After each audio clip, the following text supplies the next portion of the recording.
ধানের শীষ যার সাথে আমরা আছি। এই আশাশুনিকে একটি মডেল উপজেলা হিসেবে আশাশুনিবাসীকে আমি অবশ্যই উপহার দিতে চাই। এটা সবাই জানে, সাতক্ষীরা জেলা তথা বাংলাদেশের অধিকাংশ মানুষ জানে, কালীগঞ্জ দেভাটার আমি যে এমপি ছিলাম, আমি মানুষের কাছে উন্নয়নের উপকার হিসেবে সেখানে প্রতিষ্ঠিত হয়েছিলাম।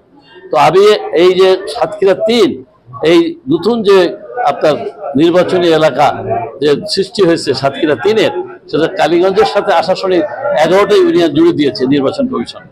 তারপরেও আমার দলের নেতৃবৃন্দ, বাংলাদেশ জাতীয়তাবাদী দলের চেয়ারপারসন সহ আপনার পার্লামেন্টারি বোর্ড, তারা সিদ্ধান্ত নিয়ে আমাকে ধানের শীষ প্রতীক দিয়ে এই 3-এ নির্বাচন করার জন্য সিদ্ধান্ত গ্রহণ করেছেন এবং আমাকে জানিয়ে দিয়েছেন।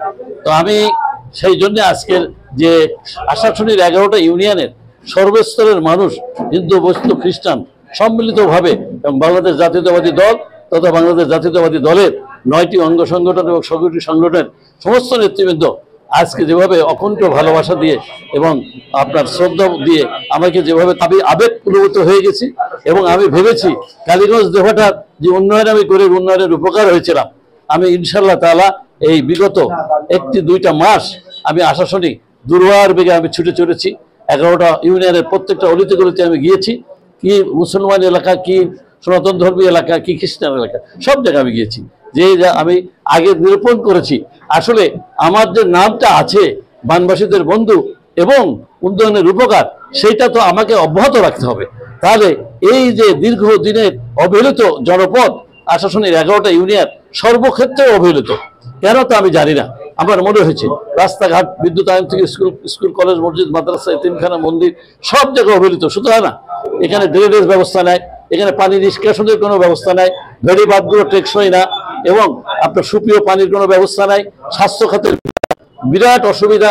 আপনার কোনো রকমের 31 শয্য বিশিষ্ট একটা পুরাতন আমলের সেই এখানে স্বাস্থ্য কমপ্লেক্স আছে, সেটারও এরকম উন্নত মানের করা দরকার, আপগ্রেডিং করা দরকার।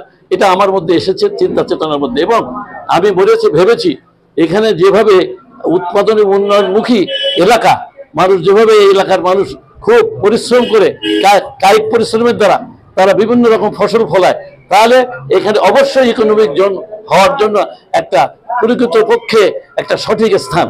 তাই আমি স্বপ্ন দেখেছি যে এখানে আপনার ইকোনমিক জোন আমি এই উপজেলাকে সর্বপ্রথম আমি উপহার দেবো।